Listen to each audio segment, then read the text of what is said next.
Let's look at this concept of leverage.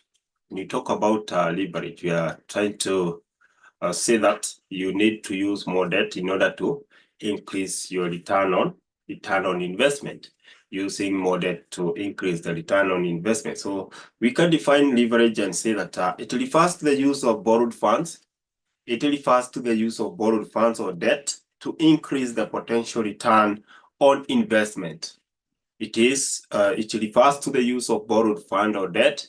It refers to the use of borrowed fund or debt to increase the potential return on investment. To increase the potential return on investment. And remember the ROI, return on investments. Using debt to increase the potential return on what? On investment. So at any given point, examiner tells you to define the same. Remember that it is the use of borrowed fund or debt to increase the potential of return on investment. Class, remember, under portfolio management, we said that we have return and also we have risk on the other side. On the other hand, we have risk. So the same case apply here since we are doing investment. We also have risk. So I'd like us also to remind ourselves about risk. What is risk? Risk, it is the uncertainty or variability of returns associated with an investment. Risk. So you can define risk as well. You say that it is uncertainty or variability of return associated with an investment. That is two definitions which are important to us. So we have said that it is uncertainty. Or variability of returns associated with an investment. So we have three forms of leverage, or leverage. Three forms.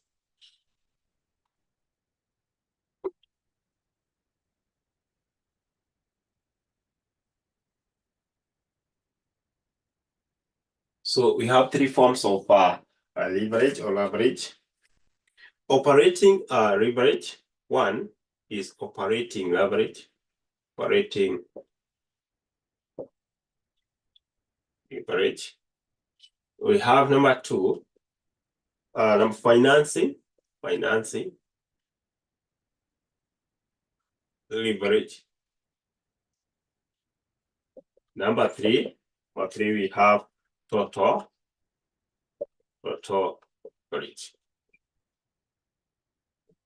So we start with the first one, which is operating leverage, and you say that it refers to the extent to which fixed cost. It refers to the extent to which fixed costs are present in a company capital structure or cost structure. It refers to the extent to which fixed costs are present in the company capital structure. Point number two, on the same. It measures the ratio of fixed cost to variable cost. It measures the ratio of fixed cost to variable cost. Very important. It measures the ratio of fixed cost to variable cost. It measures the ratio of fixed cost to variable cost. A higher operating leverage indicates that or means that a company has a higher proportion of fixed assets, because you can see if this is lower, this will be high. The ratio, when you look at the ratios, a higher operating leverage means that a company has a higher proportion of fixed asset. A higher proportion of what? Fixed asset. A higher proportion of fixed asset, which results in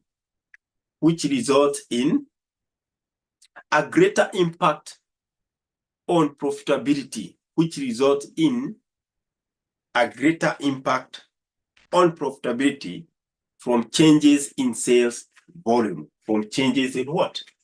From changes in sales volume. So it results to a higher profitability. It results to a higher profitability, or a greater impact on profitability from greater or from changes in sales volume. From changes in sales what? Volume. So there's a relationship between fixed cost, variable cost, and then sales volume. It is measured. The financial operating leverage. It is measured using the degree of operating leverage. It is measured using the degree of operating leverage. Degree of operating. It is measured using the degree of operating what? Leverage. So this one we call it DOL, degree of operating leverage. It is measured using the degree of operating leverage. It's measured using the degree of what?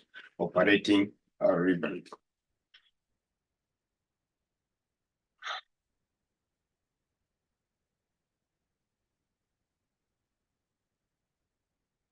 It is calculated, it is calculated as a percentage change in operating income. It is calculated as a percentage change in operating income, divided by the percentage change in sales. Divided by the percentage change in sales. Divided by the percentage change in sales. So that formula is written as follows. That formula is written as follows. That formula is written as follows. It is written as follows. So degree of operating leverage is given. DOL is given by a formula percentage change in EBIT. Percentage change, remember that stands for change in EBIT.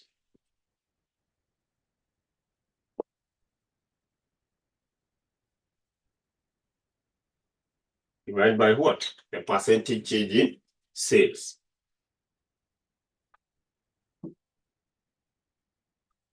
That is what will give us what? The DOL, the degree of operating leverage. Degree of operating leverage. So class, we move to the next part. And the next part is the financing leverage. The first thing is to define. You say that it refers to the use of debt.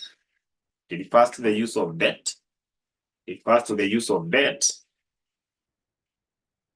It refers to the use of debt into bracket financial instruments, into bracket financial instruments to increase return on equity, to increase return on equity, to increase return on equity. Now, return on equity, we say this ROI. The use of debt, that is financial instrument to increase return on equity. And then you continue to say that it involves using borrowed fund.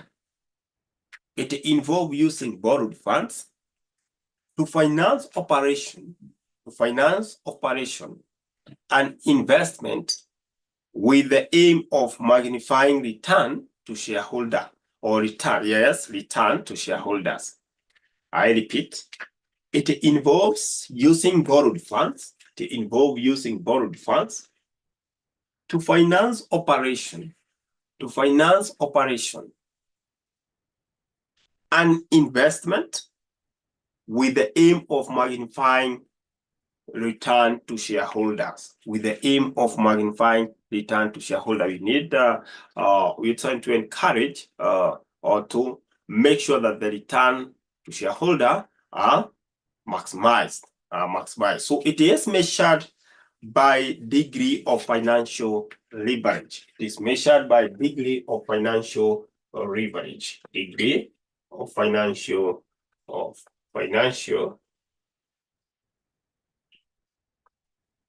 It is measured by degree of financial what? Leverage. It is measured by degree of financial leverage, DFL. DFL is measured by a degree of financial leverage. So DFL class is given by the percentage change in earning per share divided by the percentage change in EBIT. Sometimes the EBIT, this can be earning before depreciation, interest and tax. Wakati mwingine inaweza kuwa earning before depreciation in interest and tax. So you can use either, And then we go to the last one, the total leverage, or the total leverage. You can just go to the last one, total leverage, and then we look at the exercise. Look at the exercise, total leverage.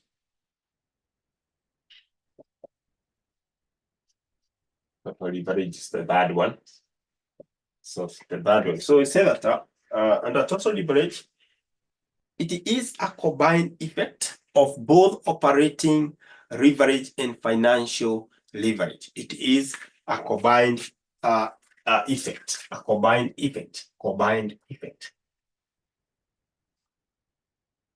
It is a combined effect of both the operating leverage of both operating leverage. It is a combined effect of both operating leverage, and financing leverage. So we combine. In fact, when you get your DOL, you get your DFL. If you want to get the total leverage, you just multiply the two. Leverage on a company's earning. It is a combined effect of both operating leverage and financial leverage on a company what? On a company's earning. It measures the sensitivity. It is good to have this. It measures the sensitivity. It measures the sensitivity. It measures the sensitivity of earning per share to changes in sales. Of earning per share to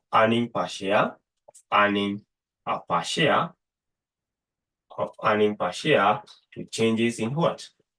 Changes in sales.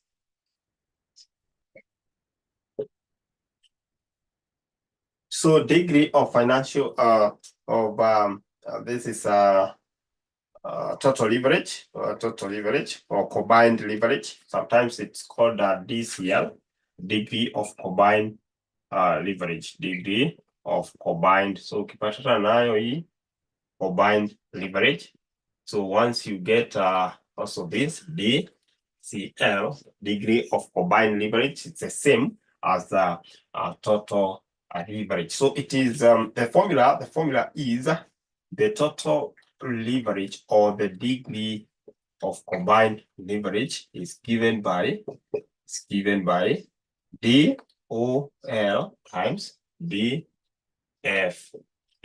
So if you want to get that, you just multiply what you get under the operating and what you get under the financial or financing.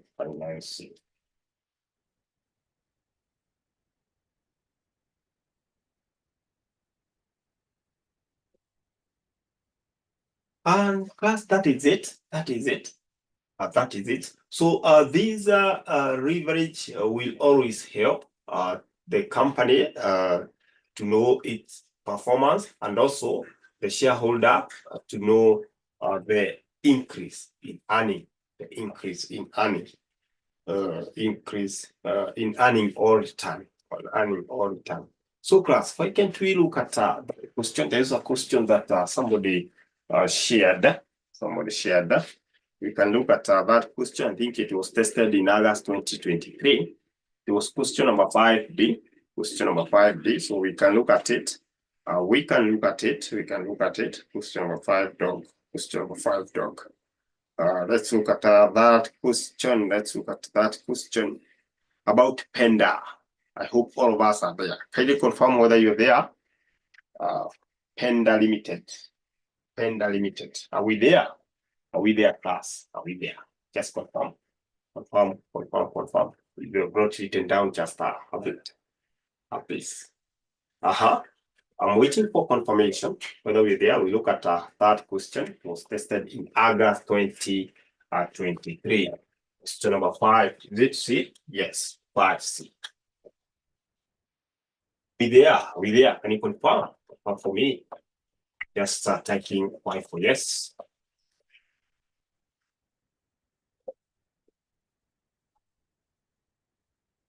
Are we there? Question is in the group. Someone can as well share. So this is August 2023. Question number 5C. August 2023. Question number 5C. So class, the question states that Penda Limited deals with laboratory accessories at dropper sales for 500 per piece and has a variable cost equivalent to 50% of the selling price per piece of the dropper. The firm has a fixed operating cost of 500,000 and a fixed financing cost of 750,000. Further analysis of the firm reveals that if the firm's sales increase by 10%, the firm's earning before interest and taxes, that is EBIT, increase by 15%. And if the firm's EBIT increases by 10%, the firm's earning per share, EPS, increases by 12%. Calculate the following measures of leverage for the firm. The first one is a break-even quantity of sales in units, operating break-even quantity of sales in unit, degree of operating leverage, degree of financial leverage, and degree of total leverage. So class, we can start with the first one, but before then, let's analyze this. Let's analyze the information given by this examiner. In the first thing, I need to know what is my fixed cost. I also need to know what is my selling price. And the last one, I also need to know what is my variable cost. Now I want somebody to give me the fixed cost that you can identify. Fixed cost that you can identify. Somebody to give me the selling price and somebody to tell me what is my variable cost. Variable cost. Fixed cost, I've been given 500,000. Gang is giving me 500,000. If I look at my question, I can see that they told me that fixed operating cost. This is a fixed operating cost. Fixed operating what? Cost. Fixed operating cost. We also have another cost there. Fixed financing cost of 750,000. Thank you for identifying the fixed financing cost. Fixed finance. So we have those two fixed costs. So that is the analysis number 1. Number 2, what is my selling price? Already I've been told it is a dropper sale for 500 per piece and has a variable cost of that, 50% of that. So 500, this is our what? This is our selling price. And then we told that the variable cost is 50% of the selling price, which is 500. See, this one will be 250. Now, class, if you want to compute the VP, the break-even point, the break-even point for quantity, let me just mention quantity there in units.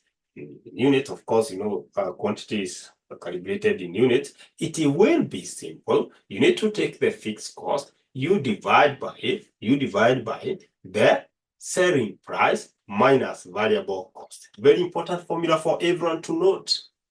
These are the formulas, small formula that you need to always remember. Now, this is a general one. We shall be picking the whole of our fixed cost. So, what's the total fixed cost, class? Somebody to give me the total fixed cost. Total fixed cost. They have not specified. So we pick this plus this. Total itakuwa ngapi? Somebody just give me the total fixed cost, because I need that. Of course, let me just put my 1250,000. So it will be 1250,000. I divide by 500 minus what? Minus 250. Plus this will give me what? 1250,000 divided by, this is 250. Ni units ngapi?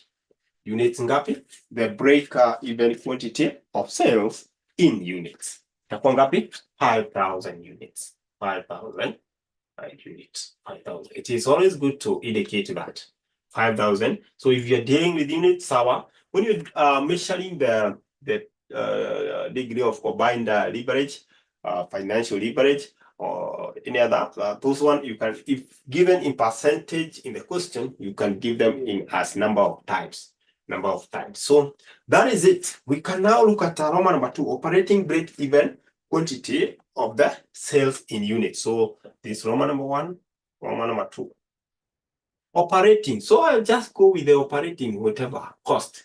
My operating cost is this one. So the formula remains to be this way, but now fixed cost. So under operating, it will be simple. It will be fixed cost, which is 500,000. The other item remain the same. 500 minus what? 250. So how many units under operating? Is 2,000 units. As simple as that. No complication, no complexity.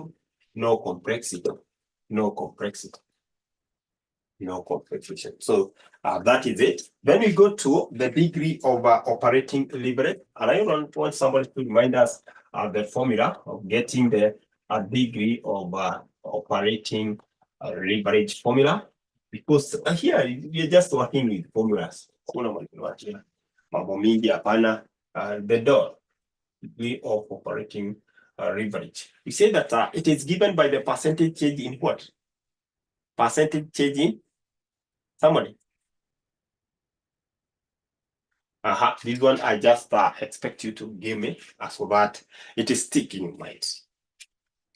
Degree of percentage change in, is it EBIT? EBIT divided by degree of percentage change in sales, right?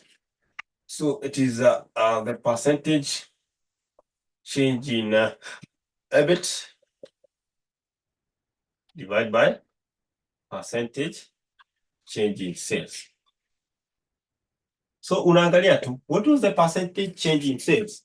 You just look at the what examiner gave you. Percentage change in EBIT. Percentage change in EBIT from the question. Ni ngapi? 15%. Can you see what they have told you? 15%. So it is 15% divided by percentage change in sales. So sales are said to be to increase to change by 10%. So 10%. If I look at this, 100 will cancel. I remain with 15 over 10, which will be equivalent to 1.5 times. 1.5 times. And then we go to the other one, DFL. We go to the DFL. DFL formula yake ni gani? Somebody to remind us the formula of degree of financial leverage. Still, degree of financial, give me the numerator. Numerator itakuwa ngapi? Numerator. Degree of financial leverage is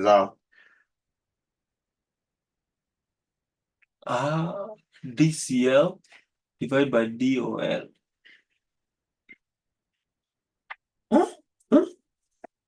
Somebody, percentage change in EPS. Yeah, percentage change in EPS over percentage change in what? EBIT. Yeah, it is percentage over percentage change in EPS over percentage change in what? EBIT. In EBIT. EBIT. And hapa tumesema inaweza kuwa pia earning before depreciation, interest and tax. It depends. So this will be, what is the percentage change in EPS? Now na mtu amepatia 12%. And the percentage change in EBIT, percentage change in EBIT. Now in the second instance is 10%, and this will be 1.2 times. So hii concept haikuwa ati complex ni vile. And then we have degree of combined leverage. So I want everyone to compute for me the degree of combined leverage, and then we move to the next part. Kindly compute for me. Compute for me the degree of combined leverage very fast. Compute for me. Migichi, watu wanapatia 1.8 because it's simple. We say that it is DOL times what? DFL. That is the concept. So it will be 1.5 times 1.2, which will give you 1.8 what? 1.8 times 1.8 times. So always try to just work with those figures, work with those formulas. Sometimes they can give you information to get the EPS, where that will be simple for you. Good. Let's look at another question in that paper. You can look at another question in that paper. See, you can look at another question in that paper. I want us to look at a question regarding the time value of money. It's just above that. I think it's part B. That's Joel Ouma. Is it okay for us to do that question? Is it okay for us to do that question? Joel Ouma. Okay. Joel Odis and time value of money says that Joel Ouma needs 9 million in 5 years' time to purchase a house. He is determined to deposit a given amount of money each quarter in a sinking fund that earns interest at the rate of 12% compounded quarterly for 5 years. Required. Compute the amount of money that Joel Ouma should deposit in each quarter in a sinking fund so as to enable him realize 9 million in 5 years, 5 months. So if you look at that question very well, examiner has already given us the future value. 9 million is the future value. The 9 million is the future value. True or false? True or false, class? 9 million is the future value. That's true or false? True or false? 9 million is the future value. Therefore, I'm aware that examiner wants us to get the present value, whatever that we shall be depositing every year, in order to arrive at 9 million so that we can purchase what? A house. Joel Ouma.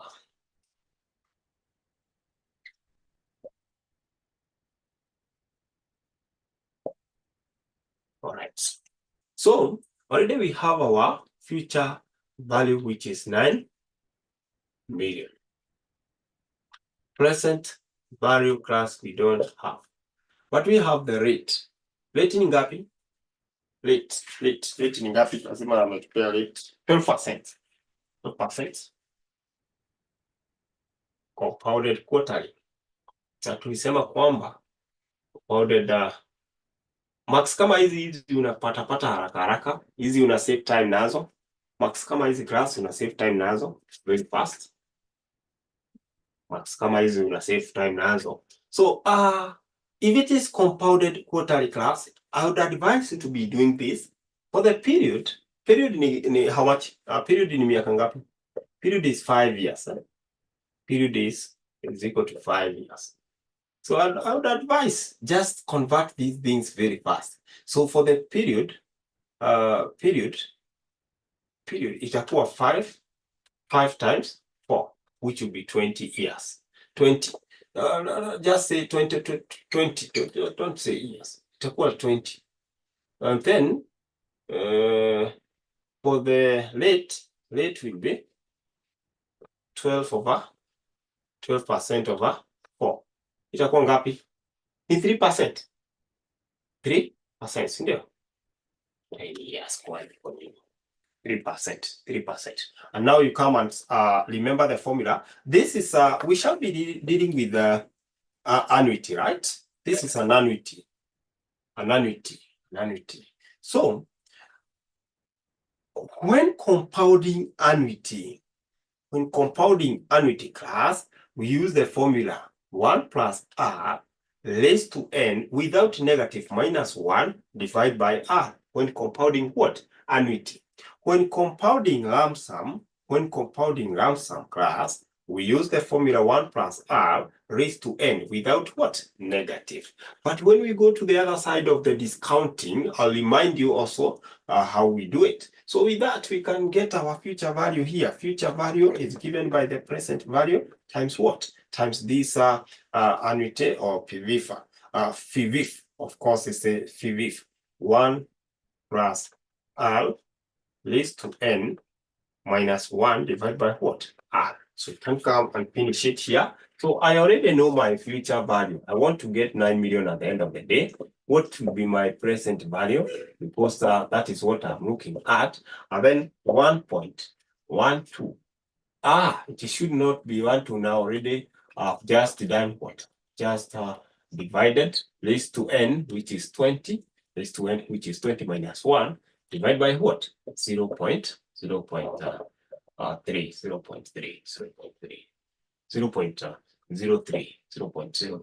So can you give me this? So I can just say that my present value is equal to 9 million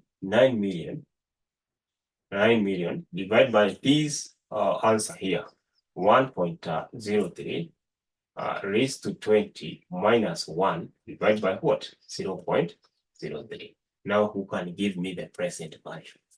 Can give me the present. Just use the calculator direct hapo na upate marks zako tano. This analysis is important to remind you. So what is the amount that Joel will be depositing? 334,946. So I'm waiting for several individuals to give me the results.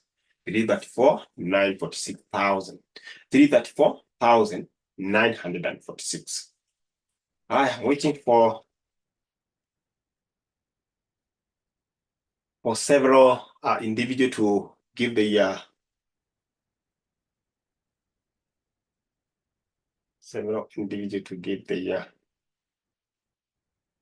finding.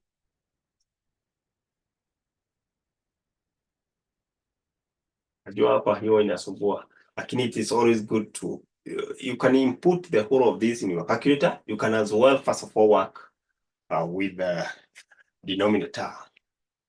Numerator is known, it's simple. Correct. Gabriel anasema correct. 334 what, Gabriel? 334. 34. 946. Right. Is that 946? That's right. Kuna watu bado hawajapata.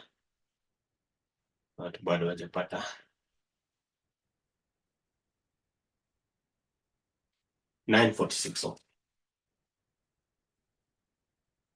So this is the amount of money that Joel will be depositing. Is that 941? Okay, it's 941. Those are either ukitumia ikiwa full figure, ukiput hiyo difference tatokea hapo kidogo. Tuone watu wanapata nini hapa. Tuone watu wanapata nini hapa. Na text leo zinataka kupotea sana hizi. 334, 941. 941. 334, 941. 941. 941. In mambo tuna the decimal point using the whole figure, inputting. If you input probably the whole thing, I think itapatia more kidogo. But all in all, that would be the amount. 946. So whichever 941, 946, that would be okay. That would be okay. So ukitumia the whole figure ndio inakupatia hii, si ndio? Ukisha input 9 million divide by hiyo, weke mabrackets zako, ndio inakupatia hiyo ya 941.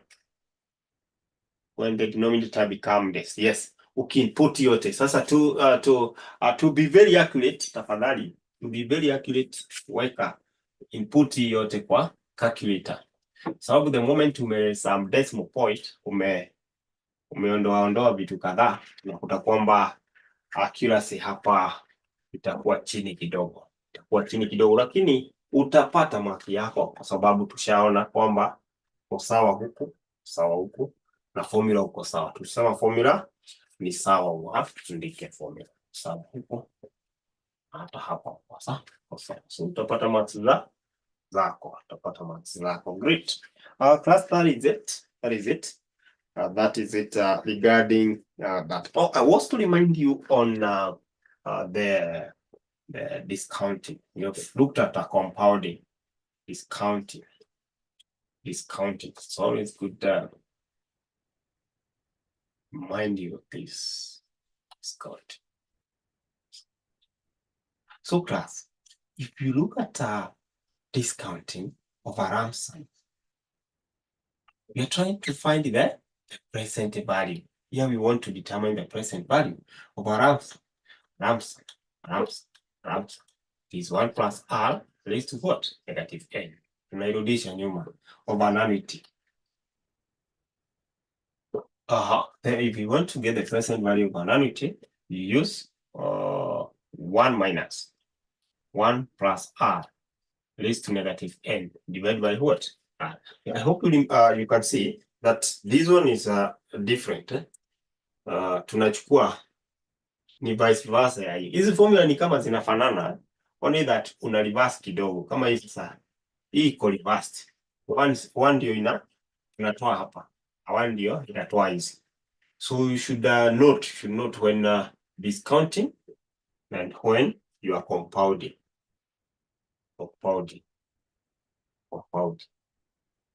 Na hapa compounding kama ingekuwa semi-annually class, muga kwamba hapa tunge multiply by 2, hapa tunge divide by 2. So yeah, it depends. Semi is 1/2, chukua base. Quarterly, 1/4, chukua base. To be very clear. Anything else that you need to look at? Anything else you need to look at? Then we said topic kama emerging issue, like question number 1, 5A, hiyo ni emerging issue. That's application question. Outline 5-factor driving financial innovation in respect to in the recent past. So what are some of the factors that you think are driving to financial innovation? Can you just give me several? This is a application question. Emerging issue, ile topic yetu ya mwisho inakupatia kama hizo. So can you give me several factors that are leading or driving to financial innovation? Why is innovation increasing in the recent past? Sorry, give me some of the technological advance. Yes, yeah, that is a strong point. That's a strong point.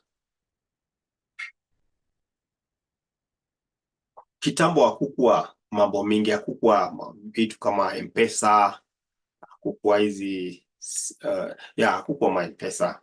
So transaction pia zilikuwa chini. Lakini due to the increase in transaction, innovation lazima ikue ili to cater for to make sure that control is enhanced. Control and safety is enhanced. So innovation lazima ikue pale. Then they also need to reduce the cost.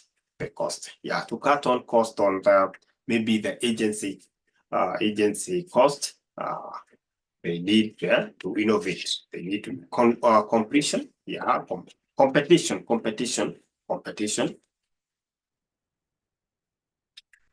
Competition is also a point to note. Then regulatory and legislative changes, increase in taxes. Regulatory and legislative changes, which lead to volatility of interest rate and exchange rate. So that's also a point. The changes. There's changes in the legislative. It will lead to that. Then economic growth. The world economic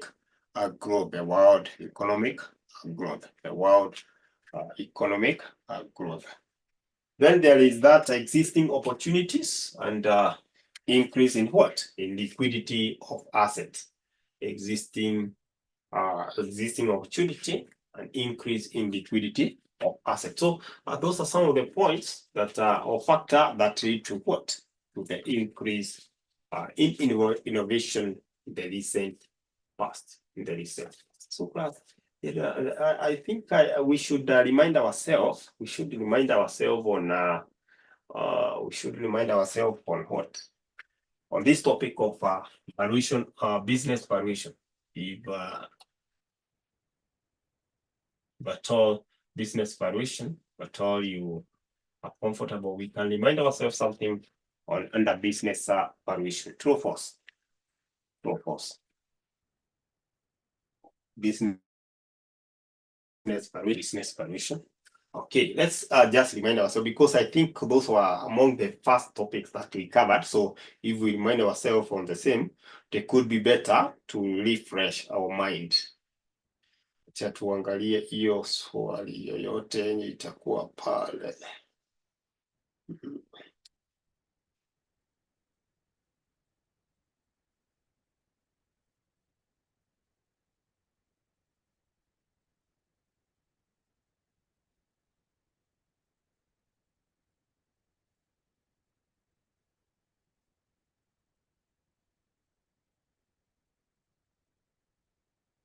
So let me look at a question that will guide us on the same.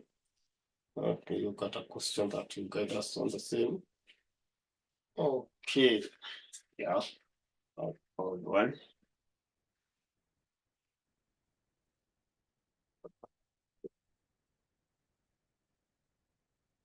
Let's look at that question. We're just reminding ourselves several things that we did.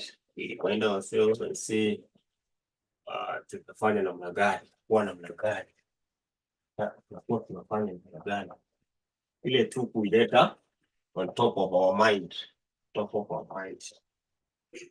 bring it on top of our mind.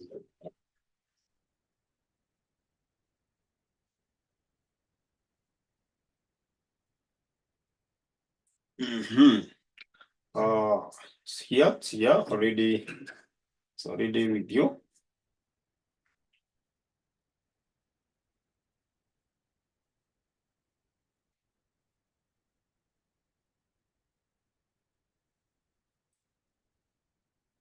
So I hope it has opened on your end.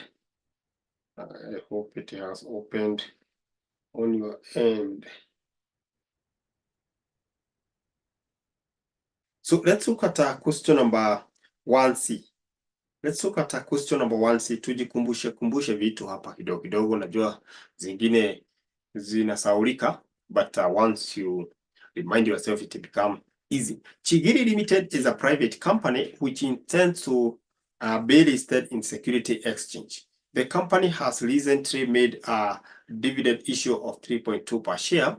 This dividend is expected to grow at a rate of 15% per annum for 2 years, then drop to 12% per annum for the next 3 years.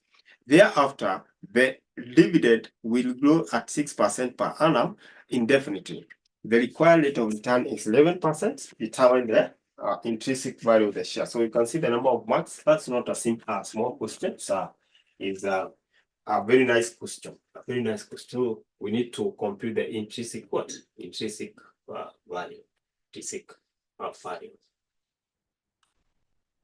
value. So class, if you remember, first of all, we need to have the year column there.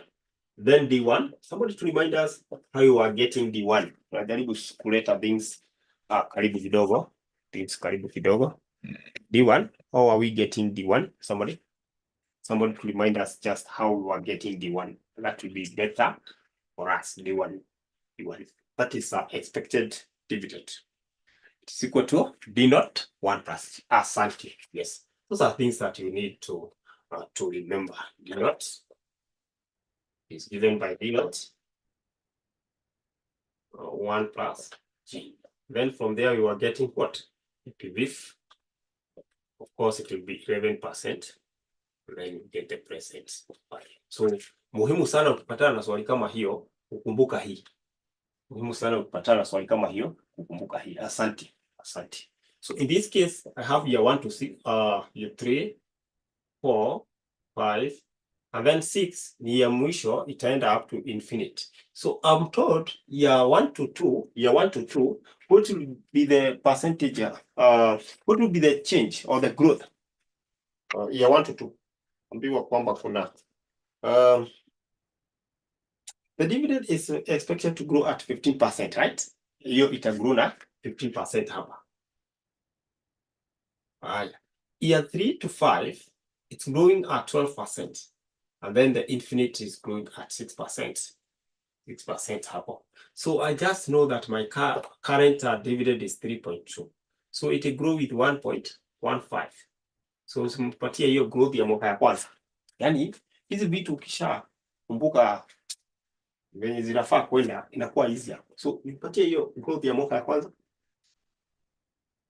Mwaka ya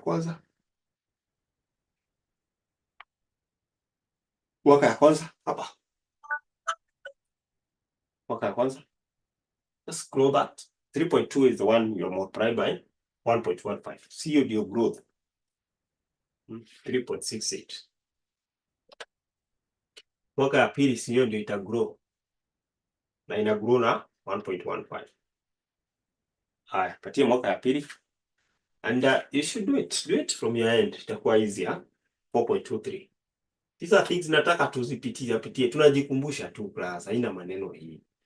Haina maneno. Hii ni kujikumbusha, hakuna ati nini. Hapana. Hakuna mambo mgeni hapa. Kama iko mambo mgeni kweli. Hii ina increase na 12%. 4.23. Asante. Nipatie hiyo ya mwaka ya tatu. Ina increase na 12%, 4.74. Inajua mahali nitawashikia nione kama watu wamekuwa wakirevise. Tajua tu 1 tajua mahali nitawashikia. Haya. Hii ya mwaka wa 4, 5.31. 5.31. Mwaka wa 5.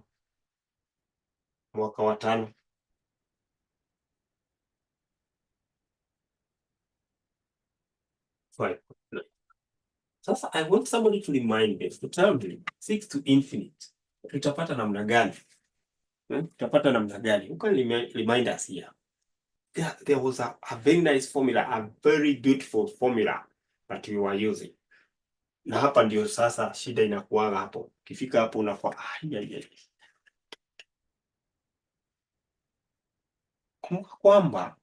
kumbuka kwamba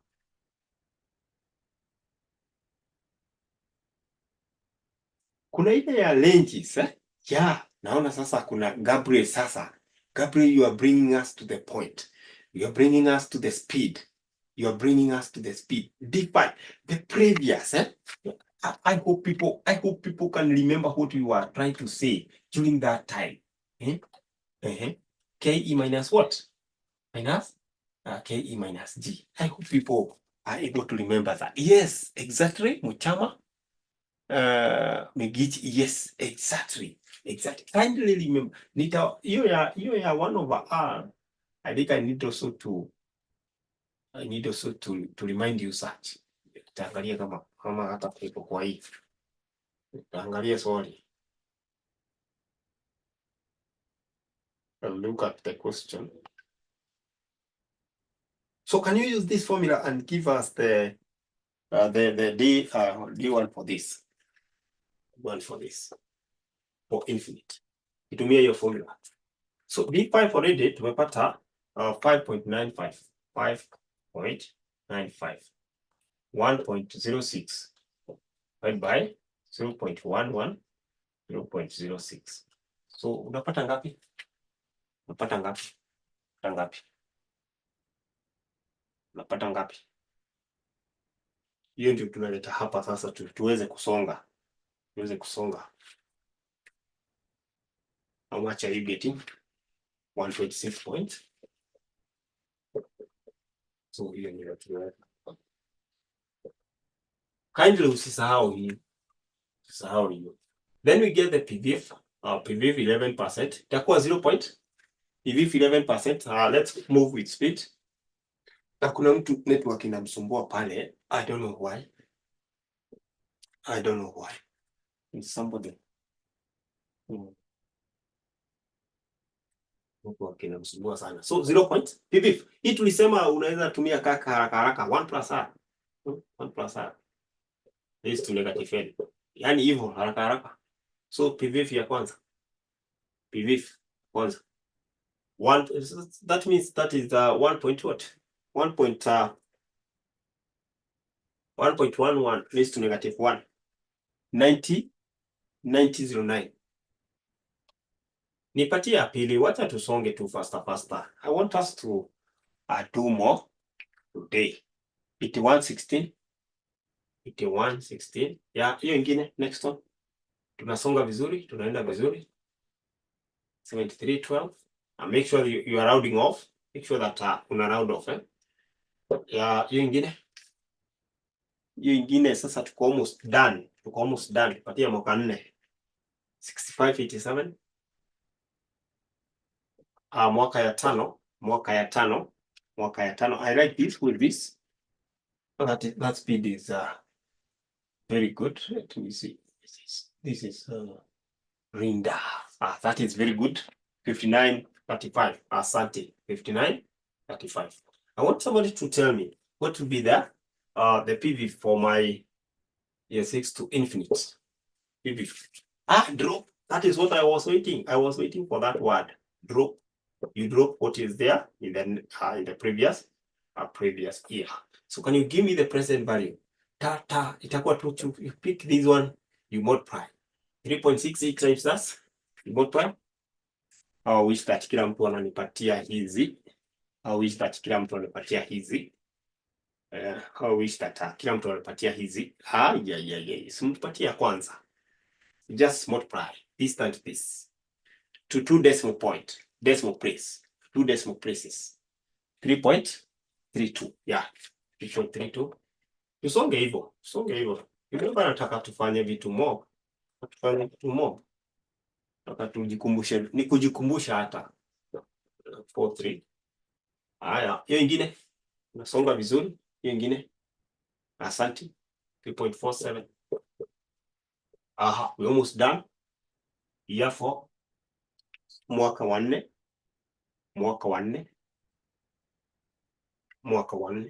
But our intrinsic value here. Mwaka wa 4. 3.50. Watano. 3.53.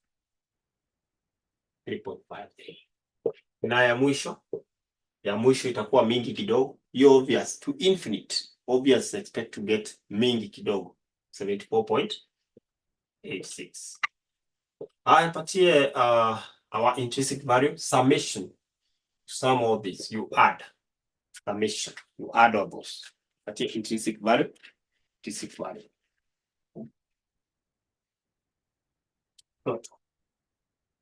Nakuwa ngapi?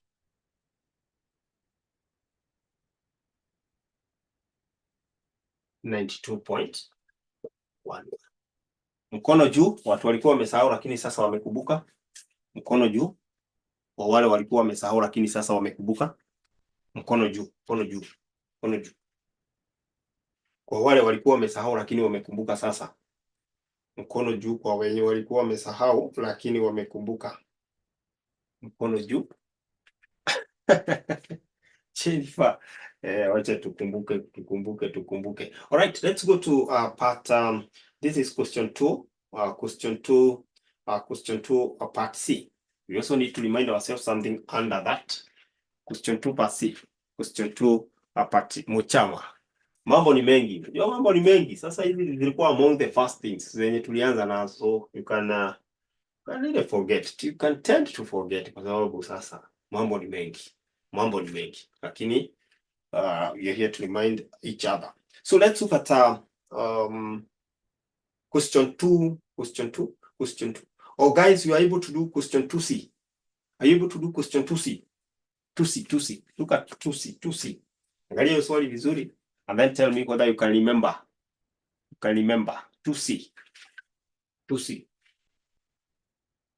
4D. Naona watu wameanza kusema 4D.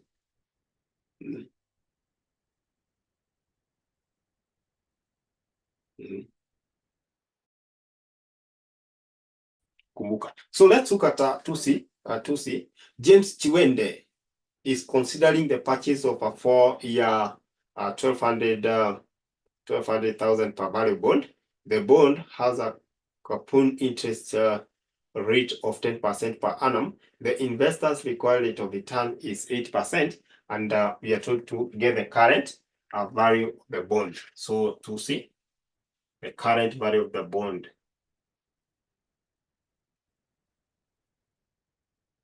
The current value of the bond. So I just remind you that examiner akikuuliza anakuuliza market value, anakuuliza intrinsic value, and the formula was simple. We were starting with interest.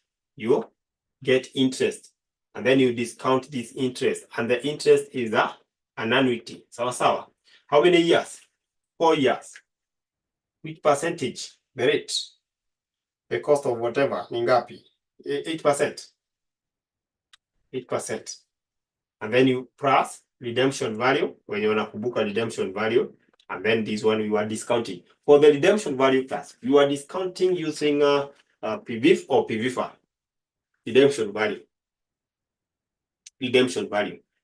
It's a lump sum, so we discount using PVIF. It is a one-time what? So we get the interest. The interest will be given by 10%. 10% of 1200,000 times 1 minus 1.08 raised power -4 divided by 0.08 plus redemption value is the same as the par value, 12 million, 1.2, yeah, times 1.08 raised power -4. And by doing that tumemalizana na hiyo. So mwanzo hapa tuko na 1200, interest ya 12, ni 120,000 ama 1200, 120,000, ndio, times what is the PVIFA? PVIFA hii chapa hii PVIFA inapatia nini? Chapa hii PVIFA.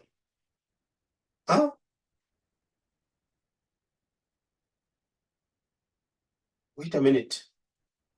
Okay. PVIFA ukichapa unapata nini? PVIFA 3 point what? Hii tulikuwa nayo 3121. 3.3121. Then you add 1.2, which is 1200,000 times. Hiyo nayo ukichapa hapa, tumefuta 1.08 raised to -4. Hiyo PVIF is 0.735. Sasa tupata intrinsic value hapa, total ya hiyo intrinsic value total ya hiyo intrinsic value.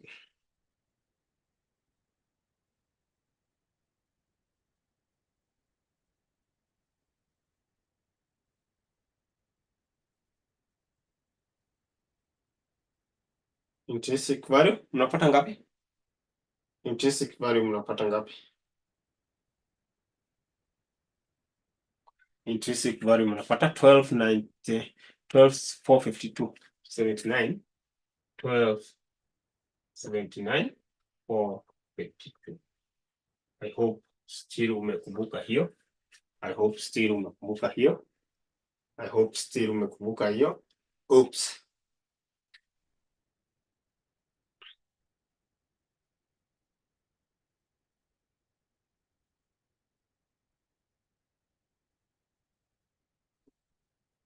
Yeah, I hope umekumbuka hiyo. One person is the one giving us this. What about the rest? Umepata nini? Yenu ni nini? Yenu ni gani? Yenu ni gani? Yenu ni gani?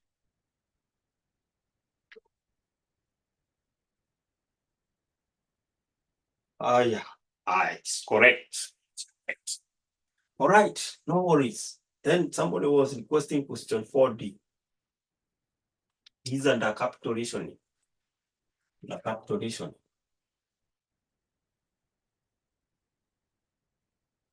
Under capital reasoning. Under capital reasoning. And from the other past paper that we had, ile question number 1, I know hiyo mko sawa. Hiyo inakuwa complex kidogo, but I know mko sawa. Hiyo najua mko sawa. Hiyo najua mko sawa.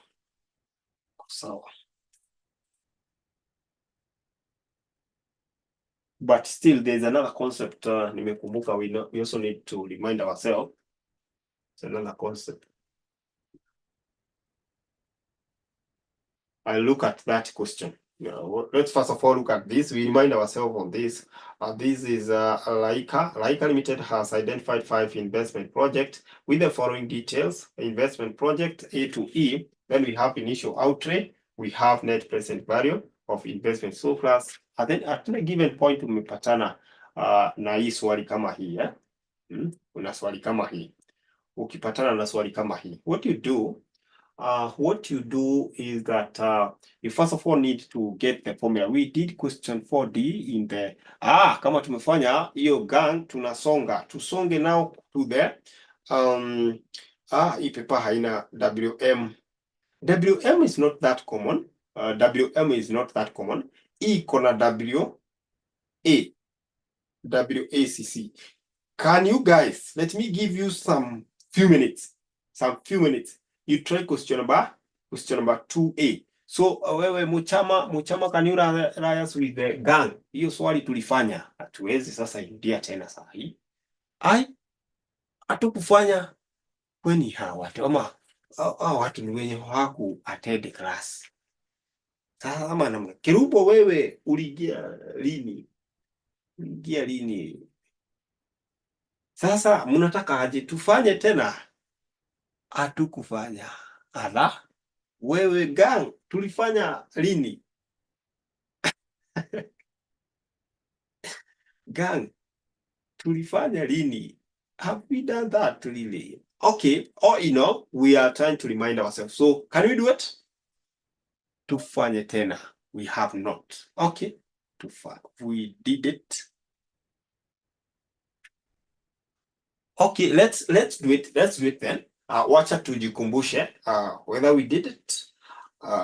Let's remind ourselves, and then I give you some few minutes. I want to know whether you guys are able to remember the WACC concept. But before then, let's look at a 4D. Let's look at a 4D. Where is the 4D? Where is that? Imepotea tena. Yeah, it's here. So Laika Limited is has identified 5 investment projects with the following details. So we have investment project A to E, then initial outlay and net present value of the investment.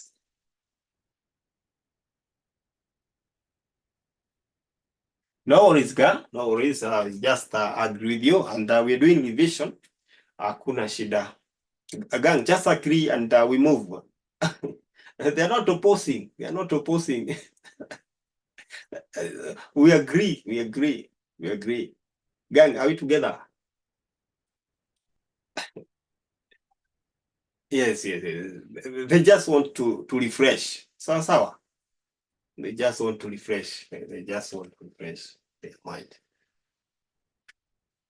So class capital reasoning. So we say that it is always good to check what examiner has given you. When you look at this question very well, examiner gave us the initial outlay as well as the net present value, the NPV, net present value and the initial outlay.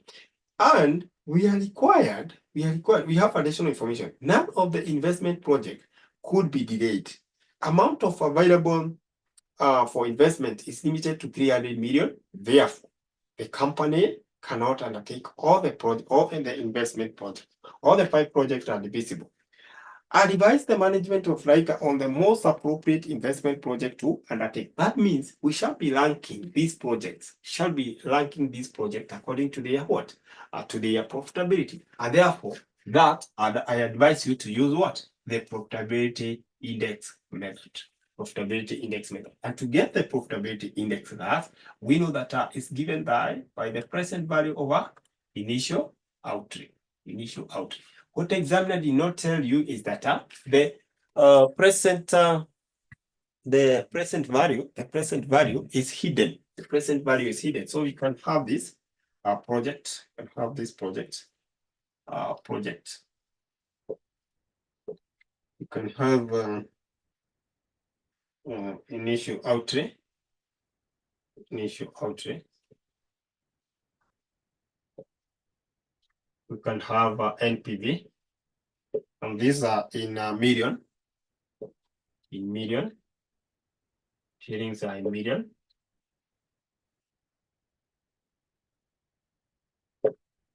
Shillings are in million. So project A, B, C, D, and E.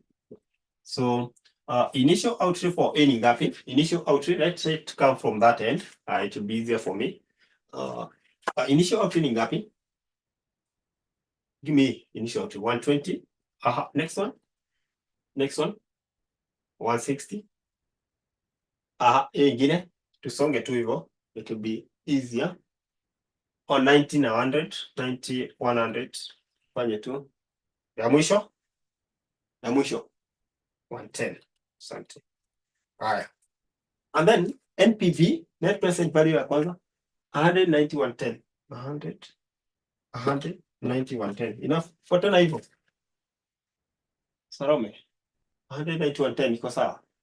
190, 110 sawa.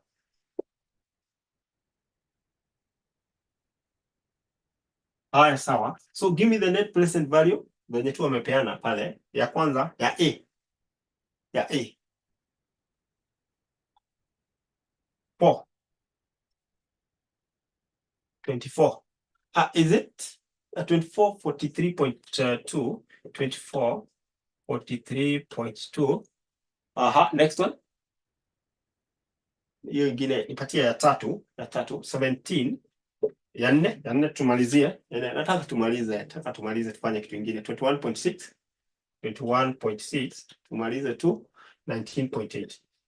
19.8. So class, if you look at the formula of getting profitability index, and we shall be getting profitability index so that we are able to rank these projects according to their true profitability. This will give you the true profitability of the project. Now we need the present value divided by what? Initial outlay. But in our question hapa hakuna present value, but we can get present value because we know that NPV, net present value, is given by present value minus initial outlay.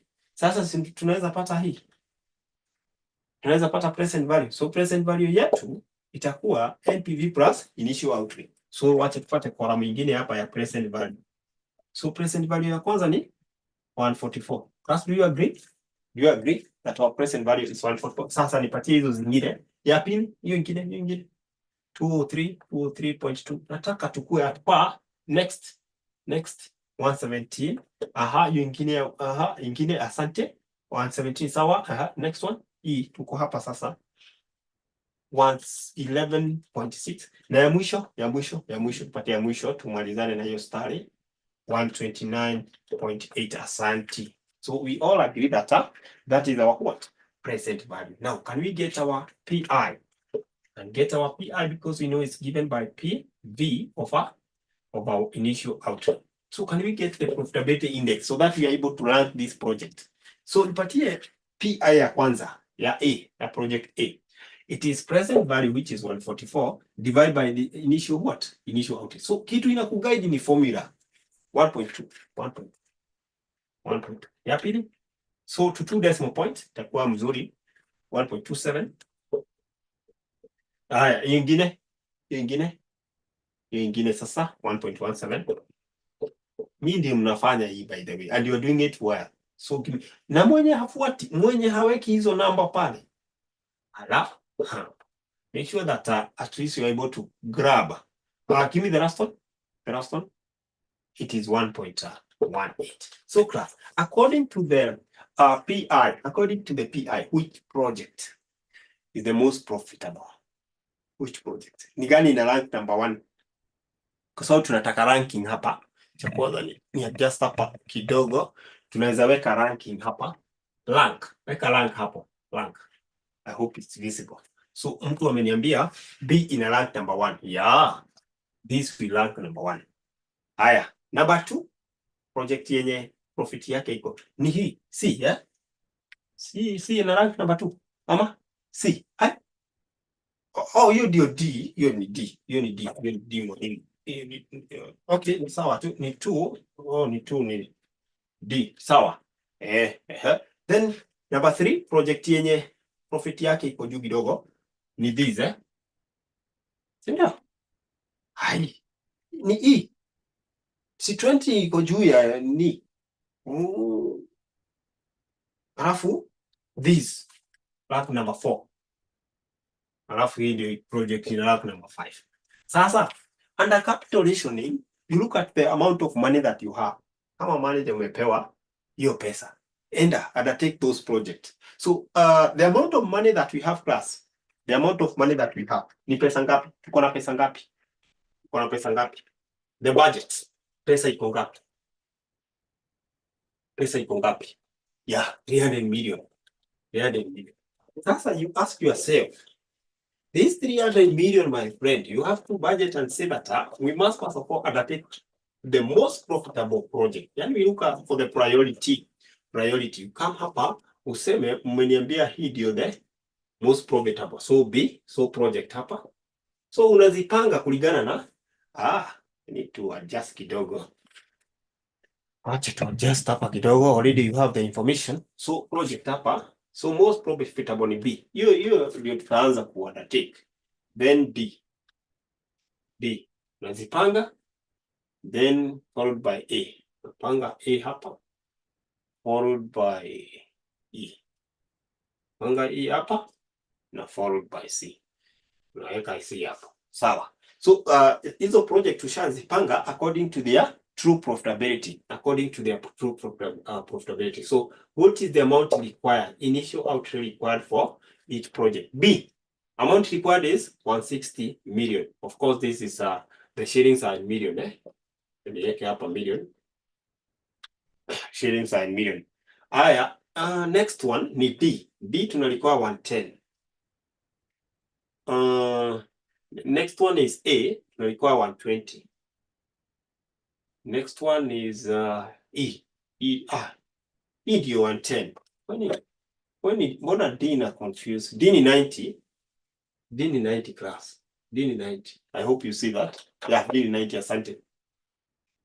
E ndio na ya mwisho ni C 100. Sasa you get cumulative what? Cash flow. I know I have 300 million. So we take easy project according to their profitability. Zenye zitabaki next budget tutafanya nini? Tutazifanya. So 160 hapa. Hiyo imeenda. So kwa nini tumeless 160 already? Tumebaki na pesa kidogo. Hii nayo tukiongeza ni 250, si ndio? Tumetoa 90 tena. Tukikuja hapa imebaki 50 plus. Hii 50 hata haitoshi nini? Haitoshi the amount that we require for project A to be fully undertaken. Haitoshi. Lakini according to the question pale, examiner ametuambia nini? Let's see. All the 5 projects are divisible. Yeah, all the 5 projects are divisible. So if they are divisible, that means you can undertake a project partially. Sawa. So hii project tulikuwa na 50 million na total tulikuwa tunahitaji gapi? 120, lakini haijatosha. So tuone percentage ya nini? Ya project completion. So which percentage of project A will be completed? Which percentage of project A will be completed? 41.7%. So as the project manager, unapeleka hii report. Unasema, I managed to complete project B. I managed to complete project D, and partially 41% of project 41.7% of project A was completed. But due to insufficient fund, I was not able to even start project E and C. Are we now together? Tuko pamoja wenye tulisema tujikumbushe. Are we now together? Good. Class, there's concept, kuna concept fulani ilikuwa kwa another past paper. I wanted us to look at. Oh, no. About the WACC class. Would you mind? Now, this is a matter of time. This is a matter of time. If you look at question 2C, 2A, 6 marks. 2A, 6 marks. Kama 20 marks. Hapa nataka kuona tu timing yenu iko aje. Kama 20 marks question unafaa kumalizana 36 minutes. What about 6 marks? Nataka kutest your speed hapa. So this is 36 times 6 divided by 20. Hiyo ni dakika ngapi? Ni 9. Kama ni 10. Around there. So why can't you test yourself? Nataka tu nione ni 10. It is 6:43. By 6:53, kindly nipatie tu answer the WACC pale haraka. And I assure you by the end of the day utakuwa sawa as far as the speed is concerned. So kindly take the lead. That question 2A. Hizi ndizo vitu zenye tunasema kwamba they are common in exam. So can you take the lead and finish up that? So by 6:54, I expect to see some answers.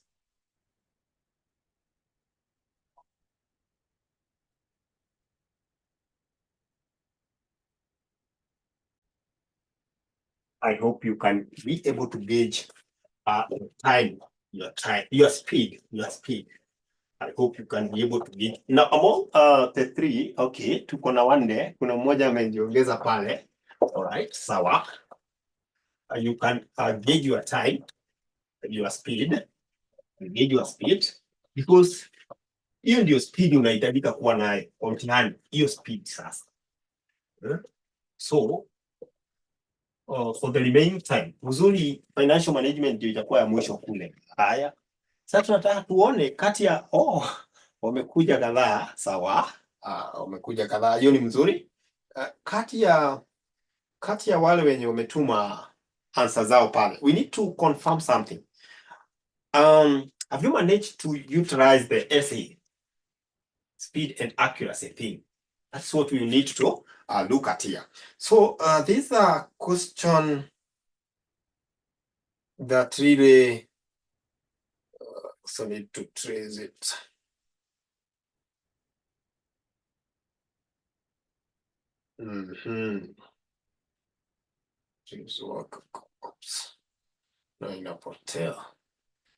So this is a question on weighted average cost of capital, and I think you can give me these figures very fast. I think I don't even need to because I know that the first thing I need to have is the cost of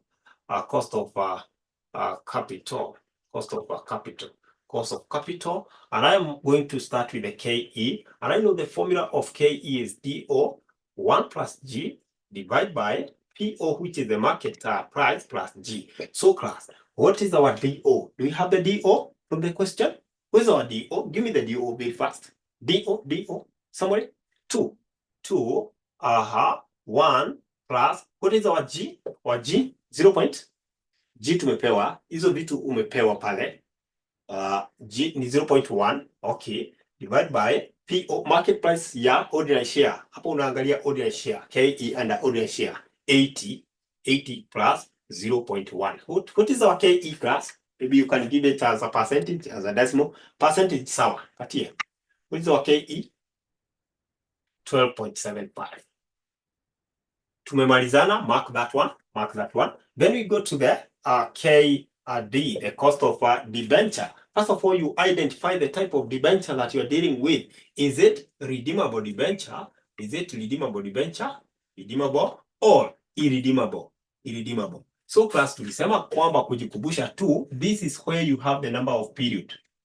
Number of period. Kama huna number of period, is irredeemable. Is irredeemable. Do we have number of period? It is irredeemable. So if it is irredeemable, the formula is interest of a market value, then you adjust for what? You adjust for tax. You adjust for tax. So let's get the interest. What is the interest rate? The interest rate in ngapi? Interest rate in ngapi? Interest rate in ngapi? Sympathetic interest rate. 12%. So it is 12% of par. Always remember, par value ni ngapi? Interest 12% of par, 100. Divide by market value. Lazima umepewa market value class. Market value the debenture 90. And then you do what? Times 1 minus, I think tax is 30%. 1 minus 30% of 0.3. So this will be 12 over 90. 12 over 90 times 0.7 times 0.7. Ni ngapi? 9.33. Is that the whatever? 9.3%. Asante. Then class, we move to the next one. Sorry. We move to the next one, which is the KP, the cost of preference share. The cost of preference share. Cost of preference share. Very fast, we get to the KP, which is given by preference dividend over what? The market value. Preference dividend over the market value. So, what is the interest? 10%. Not interest, but dividend. The rate of preference share. 10% of par. What is the par? Hapo ndio watu wengi ukosea. 20 divide by the market value. Market value ngapi? Market value ya hii ni 20 pia. Ala, 20. Ni 30. So what is the KP? The cost of preference share. Ni ngapi? And then next one tutaenda kwa weights. Uzito. 6.7%. Asante. We go to the weight. Wengine wataita proportion. Whichever, but remember that we need the weight of what? We have the sources hapa. Na tumeacha reserve kwa nini? We are looking at a WACC, not WMCC. Sawa. It is ignored. So tuko na audience share. Tuko na 12% debenture. Debenture sawa. Naweza iandika hivyo. Tuko na 10% preference share. So class, tukiwa hapa, unakuja hapa unapata, you can get your what? Your value of ordinary share. What is the value of ordinary share? Value of ordinary share using the current market price of 80. So first of all, we get the number of ordinary share. Can you give me the value of ordinary share kwa capital structure pale? Ordinary share ilikuwa na ngapi? 40,000, which is, I think it was million, divide by the par value, 100, and then times the market price, which is what? 80. Hiyo itapatia kaka kitu. Twende kwa debenture, patia. What is the value? 32,000. I hope unipatii toto. Debenture, is it 32? Yes. Is it 32? Debenture? Ama hii ni total. 25. So total, I think hii ni total wananipatia 32,000 sawa. Kama hiyo ni 32,000 sawa. So debenture ni 25,000. Tunataka tuweze kuangalia wa speed. And the par, I think was still, the par was 100 times 90 times 90. Hiyo inapatia ngapi? I think itakuwa sawa.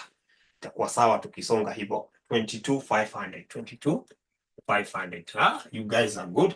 Then preference share hapa ni kwa ngapi? Value kwanza divide, we convert 20k, 20,000 divide by 20 was par, I remember, times 30.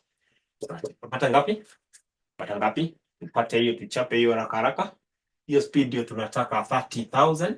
Then you get the total to get the proportion or the weight. Sasa kupata weight hapa mwisho. Haya, patie total pale, patie total pale.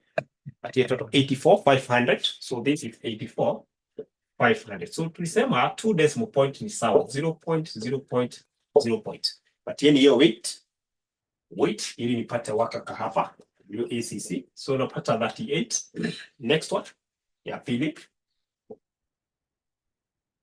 27 ya mwisho 36. Asante. Na tulisema kwamba ukiongeza hiyo inapatia 1. So weight over equity, cost over equity, weight of equity, cost of equity, plus weight over debt, cost over debt, plus weight over preference share, cost over preference share. Sasa si niko na hizo zote, naweka pale zote kwa sababu I need to save time here. I just start with weight ziko hapa. Weight ndizo hizi 0.38 times 0.1275 plus ya pili 0.27 times 0. Iko wapi? 0.93 plus ya mwisho ni 0.36 times 0.067. So class, ukichapa hiyo to 2 decimal points, to 2 decimal place ama za percentage unapata ngapi? 9.76. Sasa you can have for yourself. I saw these answers, nilizipata 9.7. Niliona watu wametuma hizo, and if you sent this at the right time, naona kwamba your speed, your accuracy is okay, and that would mean you pass. Sawa. So hiyo ndio tuna test kwamba mtu ako sawa. You relate everything, your mind, your calculator, what you are writing down, iko sawa. So if you got this, you can really appreciate yourself. You need to appreciate yourself. That is very good. That is very good. So class, I think that marks the end of our today's session. And the end of our semester.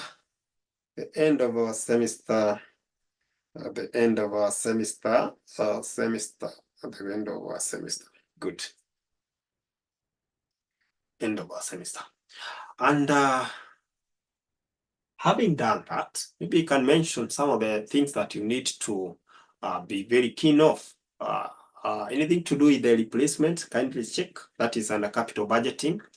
Replacement concept, you need to look at working capital management under receivable. It's also important. Capital structure, this one, the introduction to capital structure, decision, time value of money, you need given concept of the time value of money. Then we have valuation, business valuation. Business valuation still is also important for you to remember the concept. Islamic finance, you need to know some of the terms and their meaning, like injala, mudaraba, takafu. You need just to know what it means, and that will really be good. Tutapatana na marks kama 5 za kudefine those terms. Some of those terms. So just go through them and try to understand the emerging trend or issues. That one is application, personal finance management. How do you make sure that after you retire, you have a good life, How do you manage? How do you budget? How do you plan for your retirement? We say that when we are planning for our retirement, we need to cater or to look for 2 things. You have to save. After you save, you do what? You invest. You save, you invest. You save, you invest. After that, you get some returns. You'll be getting some returns. Then we have that topic of financial statement analysis. Financial statement analysis. Financial statement analysis. You need to know how you analyze financial statement using vertical analysis, horizontal analysis, and also ratios. We also have the percentage of sale. By the way, go and look at what we did under the analysis of financial statement under percentage of sales method. Under percentage of sales method, remind yourself those ratios. Remind yourself those ratios, and also how we analyze what the financial statement using vertical analysis. What's the common thing that you need to remember when you are analyzing using the vertical method? Vertical method, analysis of financial statement using the vertical method. Class, you give me 3 minutes to maybe finish up this. Tulisema unaangalia nini? Tulisema ni nini unaangalia? Because we have just one thing. When it comes to income statement, we say that you need to look at the sales or the revenue. All the other items are given as a percentage of what? Sales or revenue. Sales or revenue. That is under income statement. Under balance sheet, they are given as a percentage of what? As a percentage of total asset. As a percentage of total asset. Please remember that. Horizontal. When you talk about horizontal, remember you'll be having several financial year of a certain company. Maybe you can say 2020, 2021, 2020, 2021. Examiner will start for you 2021, 2020. Examiner atapatia hivi. Examiner hatapatia direct, atapatia hivi ili iweze confuse kidogo. Examiner atapatia 2021, 2020. Sasa wewe huwa unakuja hapa na una another column. So you type everything, or you repeat what examiner has given you. Unaangalia kama kuna increase ama decrease. Increase ama decrease. So for example, revenue hapa, tuseme hii ni revenue, hapa ilikuwa 700, hapa ni 2000. Hii tulisema kwamba percentage inaweza kuwa mingi sana. So percentage let me just go with 200 to make it not so complex. So you just look at previous year tulikuwa na revenue ngapi? Ya 200. This year, the 2021, the current year, we are having a revenue of 700. Class, you ask yourself, is it an increase or a decrease? Is it an increase in revenue or a decrease? It is an increase of, thank you so much, Salome, you have even completed an increase of 500, and then you find the percentage increase or decrease, increase or decrease. If it was a decrease, just show the decrease hapa by putting a bracket. So the percentage increase itakuwa 500 over the base year itakuwa ile previous 200 times 100. Hii ni more than 100%. Itakuwa ngapi? What is the percentage increase? More than 100. Hapa tulisema unaweza pata a percentage which is more than 100%. Sawa. I hope you can relate and remember what we said about that. I hope you can remember and relate what we said about that. Then theory question, theory topic, like topic number 1, overview of financial management. You need to know something to do with agency, principal agent relationship, and things to deal with the shareholder, things to deal with the shareholders, wealth maximization, profit maximization, know the difference. Then we have financial institution and market, that is topic number 3, and we have topic number 2. Topic number 2 is about financing decision. Kindly have an overview of those topics. Just have the concept of what the topics entails. So for you to understand, theory is just through reading. You read more. From now to Thursday, class. I know you'll be having time to review all those things, and that is it. I don't think I have anything else to add. Only to remind you that when it comes to labeling your questions, kindly remember that we expect you to label the question according to how you have done them inside your answer booklet. So label the question according to how you have done them. So you can start with any question. There's no method of we don't follow chronological order of doing the question. You can start with the question number 5. It depends with which question is easier for you. Remember what we say that you do or you start with a question that is simple and easy for you. The question that is easy. I just repeat this again. This question number 1, 2, 3, and 4, and 5.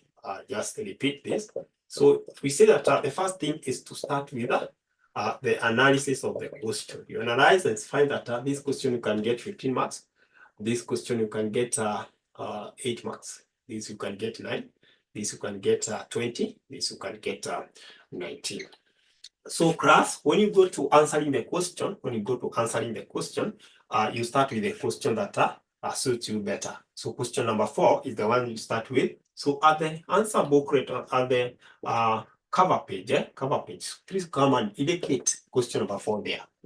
We have found people indicating that hapa iandamane 2, 3, 4, 5. Unaona ameandamanisha, lakini kule ndani alianza na question number 4. What happened? We have a marking scheme. We just look at this arrangement. So we open answer for number 1, and then we go and start marking. So when marking, you identify that huyu kumbe ali confuse kila kitu. So huyu anapata 0 kwa hii paper yote, sababu ame confuse. Ni gani ina line hapa sasa? So hii inafaa kuwa question 4. Answer za hii zenye ameweka inafaa kuwa za 4, lakini examiner akona bit tofauti, akona the 1. Haya, number 2 nayo, number 2 tunafaa kuwa number 5. Haya, hiyo pia ni 0. Hapo ndio unaanguka hata kama ni chopi. Hapo na wakatia siri ya vile watu huanguka. Number 3, na expect turudi hapa kwa number 1. Number 1 ndio hiyo answer. Examiner atafungua answer za number 3. Haya, next sasa tufanye 3 hapa. Hiyo ndio itakuwa 3. Na sasa number 2 ndio iko mwisho. Sasa huyu mwanafunzi amepata 0. Si kumaanisha kwamba mwanafunzi yako anajua, hapana. Instruction tu ndio hakufuata instruction, hakuweza kulabel vizuri. So even don't label. If you don't label inside, don't label outside. Don't label inside, don't label outside. Don't label, kwa sababu haitasaidia. Kilabel kama hujaribu inside sasa itakuwa ngumu. Lakini wakati mwingine ukilabel outside na inside hujaribu, wakati mwingine unaweza angukia tu na upate kwamba unapata, kwa sababu tutafuatanisha tu kulingana na chenye iko hapo juu. So hii ni mira yenye inatusaidia kuweza kumeka wa work easier uko ndani. Then ukiambiwa kwamba usiandike kwa margin, tafadhali usiandike kwa margin. Hiyo margin ni ya kuweka tu marks kidogo kidogo tu mark marks kidogo. But you can write your numbers huko unaandika namba. Hii margin ya huko, lakini margin ya kule usipitishe maandishi. Sasa hii inatupatia kazi ngumu. Tunaona your work is one day and inatupatia pia inconvenience, inatupatia kazi ngumu. Angalia kazi yako. What else? Simu, si unajua tu, those are some of the things that you know, but you're not supposed to go with the phone, you're not supposed to go with Mwa Kenya. Kama unataka kurepeat hii kitu kwa muda mrefu, unaenda na hizo vitu. Ukitaka kurepeat, kwa sababu kama saa hii sasa ukienda na hizo vitu kwa mtihani, si unarudishwa foundation level. Ukirudishwa foundation level, kwani hiyo ni step, umeenda mbele ama nyuma, umerudi nyuma. So make sure that you don't go with the unwanted items in the exam. Have a good calculator yenye haitakusumbua, a ruler and a what? And some 2 pens and a pencil and a rubber. Eat well. Make sure that you have peace with everyone.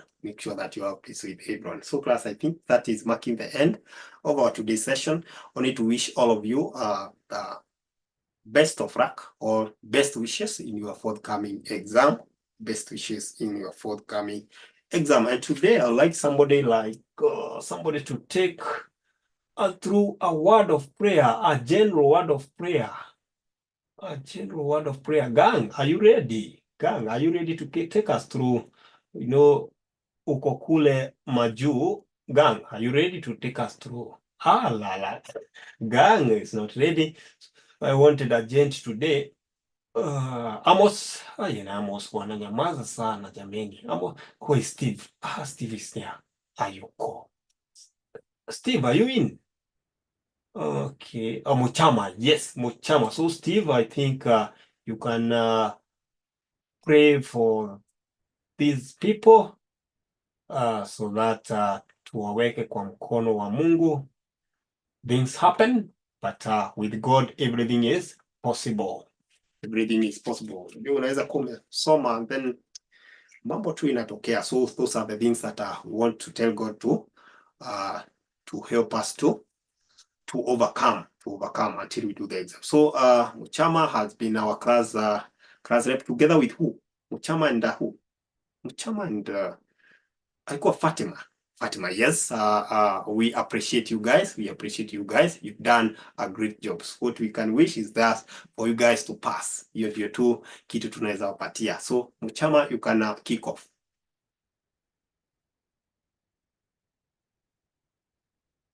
Our Father, our Lord, thank you for keeping with us since we done classes in this college. We are now set to examination, which will be Thursday next week. Lord God, ask for you to go with us.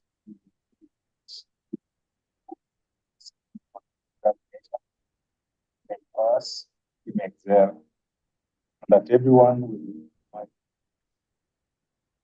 God, thank you for the lecturers who've been so supportive. May you keep giving them good health. Keep us in good condition the day, the examination, and the day thereafter. Thank you for your God to be with us. Thank you for you are our prayer. For it's in Jesus' name I pray. Amen. Amen and amen. So can everyone say amen to that?